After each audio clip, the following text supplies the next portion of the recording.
성경에서 개역개정, 미련한, 또 미련한 자, 또 어리석은, 또는 우매자 이런 표현들을 찾아보았습니다.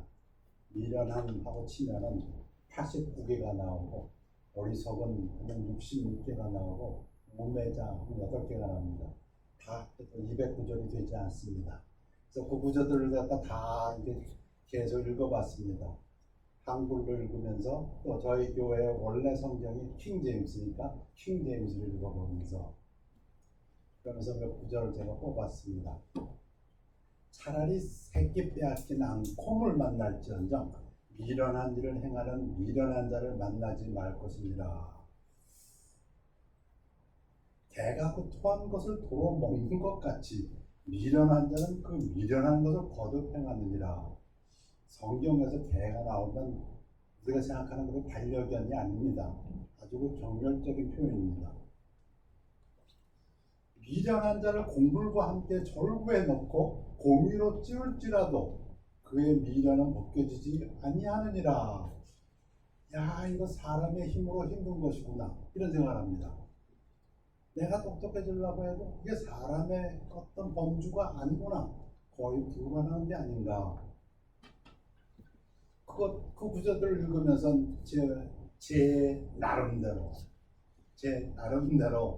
구약에서 말하는 미련한 것은 무엇인가 한번 정리해보고, 신약에서 말하는 미련한 것, 어리석은 것은 무엇인가 제 나름대로 한번 정리해봤습니다. 먼저 구약입니다. 누가 미련한 사람인가? 여기서 하나님을 두려워하지 않는 사람, 하나님의 말씀을 받지 않는 사람, 하나님의 말씀을 멸시하는 사람이 미련한 사람이라는 단어를 썼습니다. 어리석은 자는 그의 마음에 이르기를 하나님이 없다 하는도다. 그들은 부패하고 그 행실이 가증하니 선을 행하는 자가 없도다. 제가 그 구절을 읽으면서 첫 번째 구약에서 누가 미련한 사람인가, 어리석은 사람인가? 하나님이 없다 하는 자, 하나님의 말씀을 듣고 또 무시하는 자가 안 됩니다. 여호와를 경외하는 것이 지식의 근본이오늘 미련한 자는 지혜와 훈계를 멸시하느니라.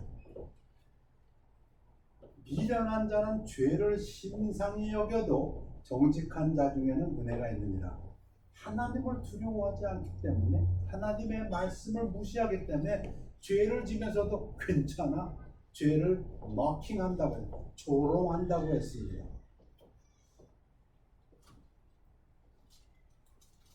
미련한 자는 자기 행위를 바른 줄로 여기나 지혜로운 자는 권고를 듣느니라. 왜 그럴까요? 하나님의 잣대가 없으니까 자기 잣대로 괜찮아? 나한테는 이것이 옳은 거야. 그렇죠. 특히 미련하다는 단어를 썼습니다. 사람이 미련함으로 자기 길을 굳게 하고 마음으로 하나님을, 여호와를 원망하느니라. 미련한 자가 하나님을 원망한다고 했습니다.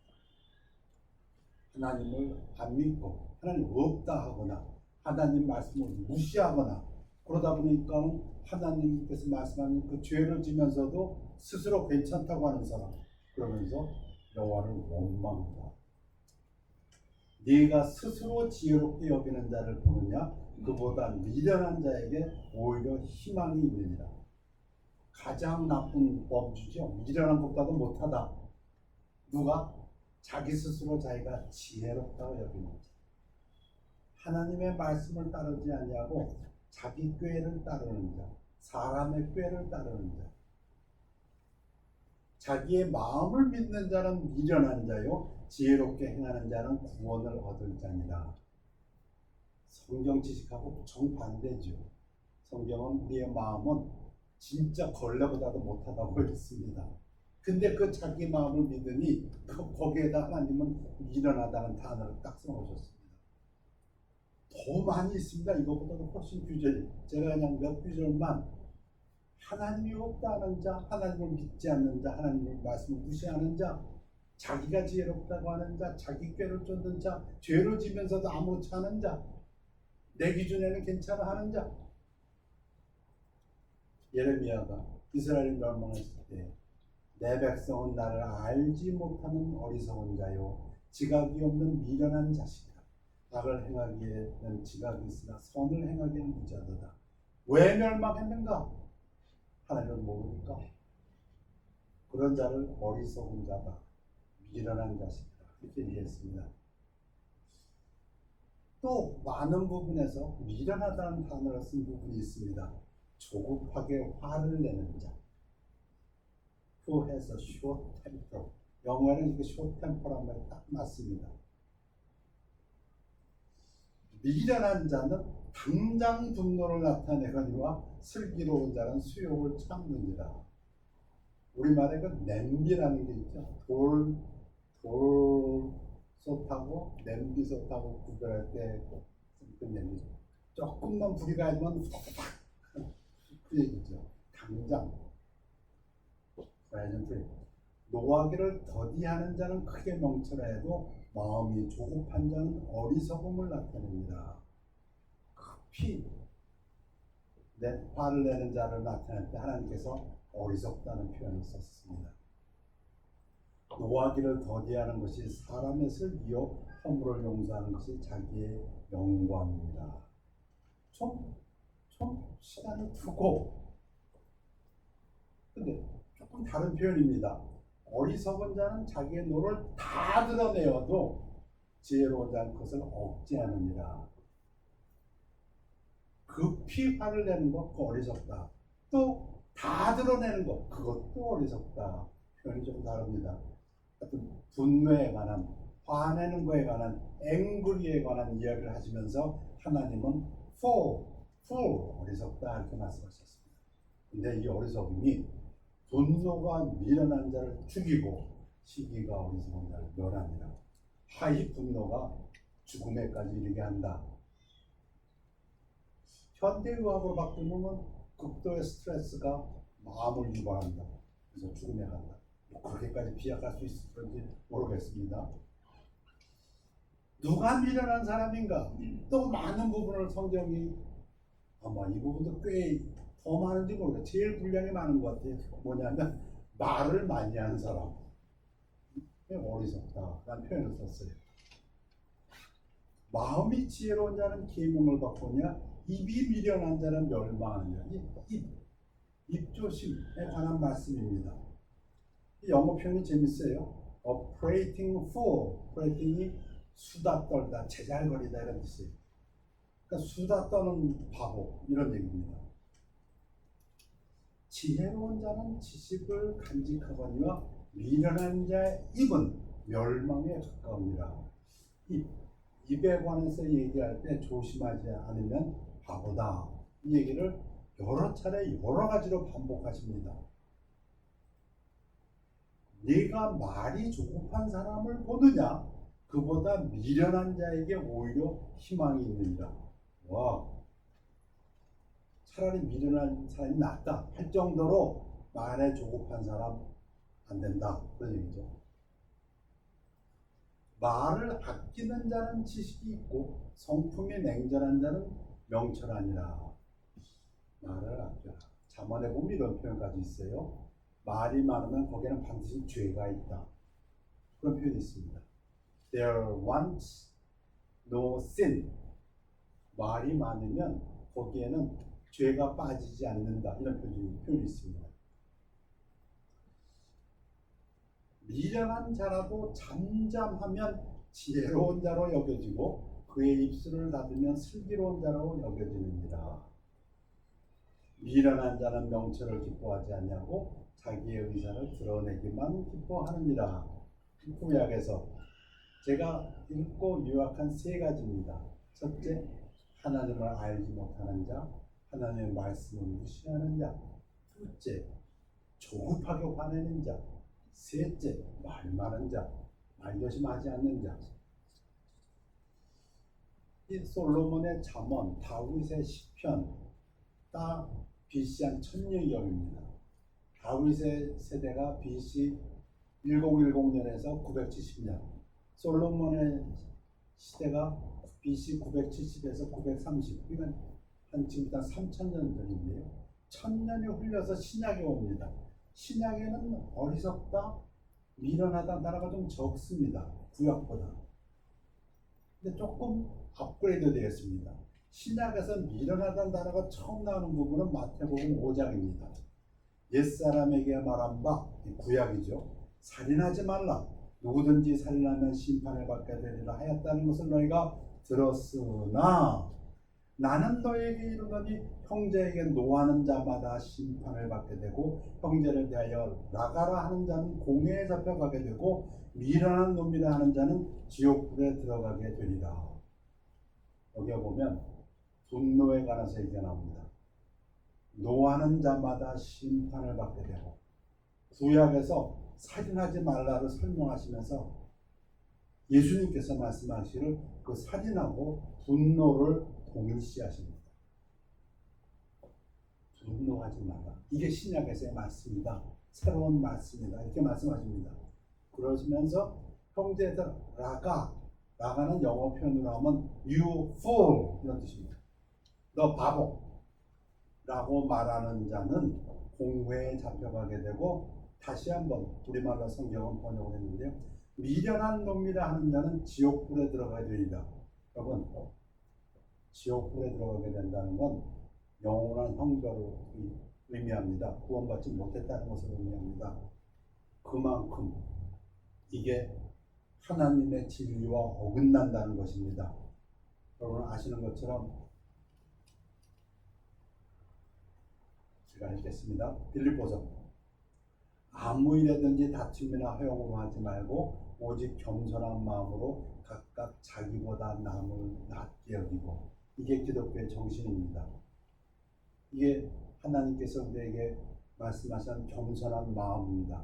다른 사람을 나보다 낮게, 더 수피리하게 여기고, 그런데 형제를 보고 미련한 놈 하는 것은 정반대입니다. 내가 너보다 수피리하다는 그러한 마음 자세이기 때문에 예수님께서는 이 마음 자세를 악하다 하셨습니다. 얼마큼 악한 자세냐? 이건 지옥불에 가는 영원한 형벌을 받는, 구원받지 않는 자들의 마음 자세다. 이렇게 말씀하신 것입니다. 미련하다는 것에 대해서 예수님께서 설명하신 부분이 있습니다. 마태복음 25장 1절에서 13절까지 보면 10처녀 비유가 나오는데, 5은 슬기로운 처녀고 5은 미련하다. 이때 훌이라는 단어를 쓰셔서 예수님이 이 비유를 설명하셨습니다. 그때 천국은 마치 등을 들고 신랑을 맞으러 나간 10처녀와 같다 하리니, 지금부터 2000년 전 그 유대 사람들의 결혼 풍습입니다. 신랑이 신부의 집에서 이제 신랑 자기 집으로 신부를 데리고 오는 그런 장면입니다. 데리고 와서 자기 집에서 잔치를 열리는데, 그 중에 5은 미련하고 5은 슬기 있는 자라. 여기에 foolish라는 단어를 쓰셨습니다. 누가 미련한 자인가? 미련한 자들은 등을 가지되 램프를 가졌는데 기름을 가지지 아니하고, 그 당시 램프라는 건 횃불입니다. 이렇게 오일에 디깅했다가 하면은 그거 얼마 그렇게 불이 오래 가지 못합니다. 반드시 기름이 여분이 엑스트라가 있어야 합니다.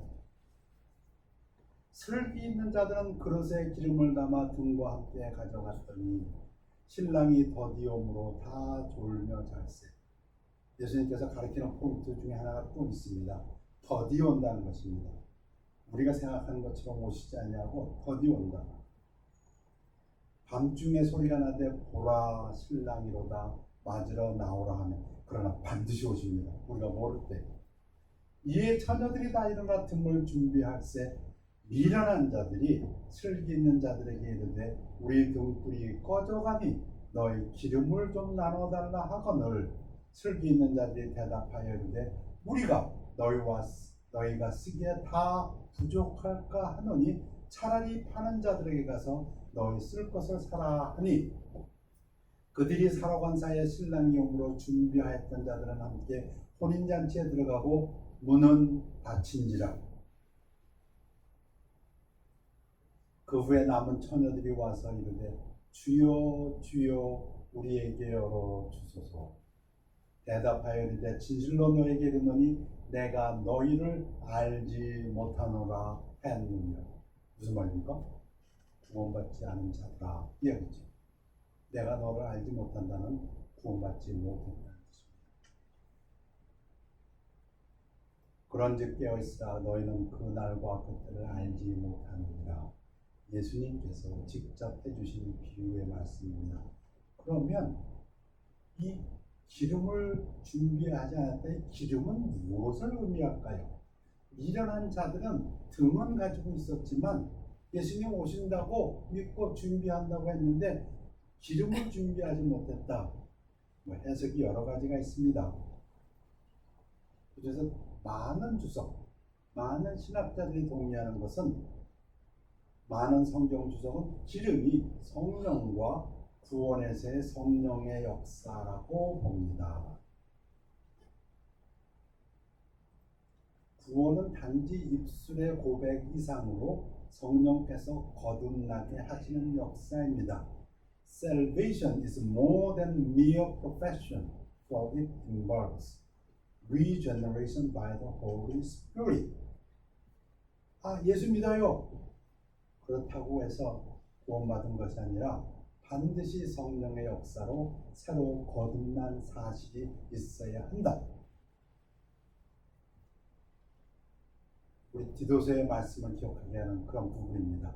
디도서 3장 5절에 보면 우리를 구원하실 때 우리가 행한 바 의로운 행위로 말미암지 아니하고 오직 그의 긍휼하심을 따라 중생의 씻음과 성령의 새롭게 하심으로 하셨나니.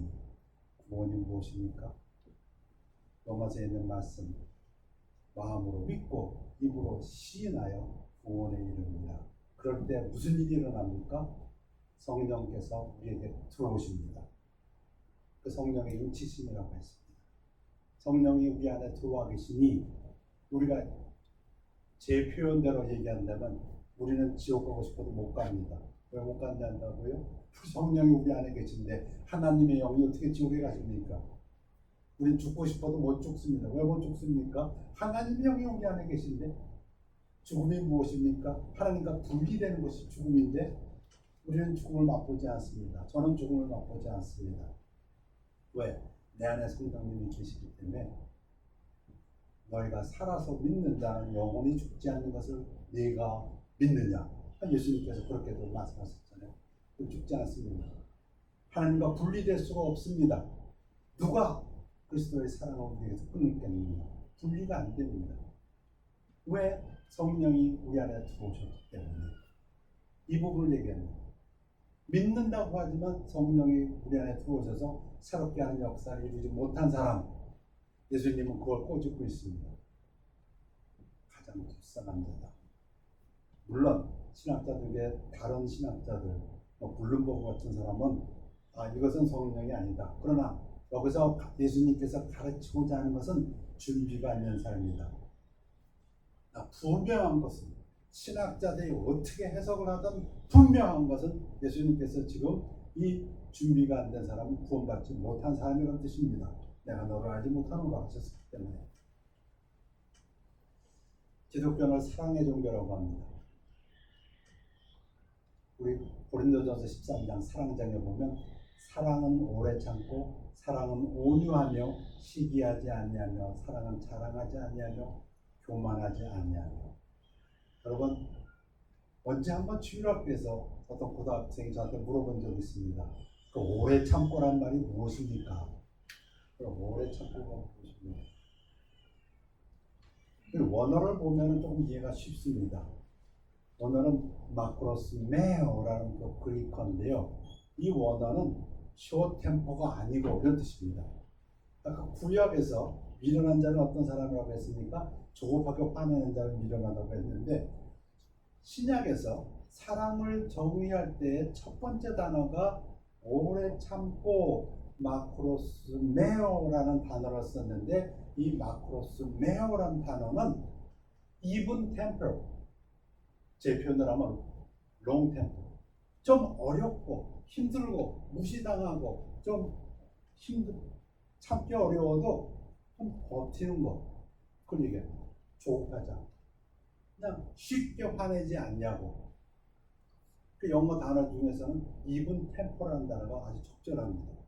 반대로 얘기하면 short tempo가 아니고, 그러면은 밀어나지 않고, 이런 뜻이 됩니다. 구약식으로 보면은 사랑하는 사람이야말로 가장 밀어나지 않은 슬기로운 사람이구나, 이런 생각도 하게 됩니다.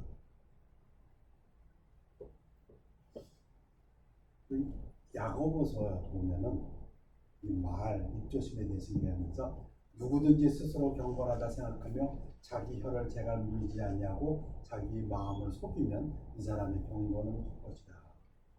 구약과 신약이 별 다르지 않다고 생각됩니다. 구약에서 그렇게 많은 구절을 통해서 입조심하지 않는 자가 미련한 자다 하고 얘기하고, 차라리 새끼 뺏긴 앙콩을 만나는 게 낫겠다, 그런 자 만나는 것보다. 그런 사람은 공으로 찧어도 미련이 벗겨지지 않는다 했는데, 자기 혀를 제가 물리지 않는다. 그러나 무엇보다도 가장 미련한 사람은 구약이나 신약이나 동일합니다. 어떤 사람일까요? 하나님을 모르는 사람, 구원받지 아니한 사람, 하나님을 알되 하나님을 영화롭게도 아니하며 감사하지도 아니하고 오히려 그 생각에 허망해지며 미련한 마음이 어두워졌나니. 저에게는 이 구절이 이렇게 들어옵니다. 하나님께 영광 돌리지 않는 삶을 사는 사람, 아무리 IQ가 200인 사람이라 할지라도 감사하는 삶을 살지 않는 사람, 아무리 그가 부자고 아무리 박사학위가 많은 사람이라 할지라도 점점 바보가 된다. 나이가 지나갈수록, 세월이 흘러갈수록 어떤 사람이 똑똑해지고 슬기로운 자가 되고 어떤 사람이 바보가 되는가, 좀 하나님의 섭리다. 뭐가? 하나님을 영화롭게 하고 감사하는 사람은 점점 슬기로운 삶으로 나아가게 되고, 하나님을 영화롭게 하지 않냐고 감사하지 않는 사람은 점점 미련해진다. 그것이 하나님의 섭리가 아닌가 생각합니다. 구원받은 삶, 하나님을 두려워하는 삶, 하나님의 말씀을 귀히 여기는 삶, 먹거나 마시거나 모든 것을 하나님의 영광을 위해서 하는 삶, 범사에 감사하는 삶, 그러한 삶을 통해서 하나님은 우리 마음의 등불에 불을 켜주시고 우리를 슬기롭게 하시고 우리를 통해서 하나님의 사역을 인도하신다고 믿습니다.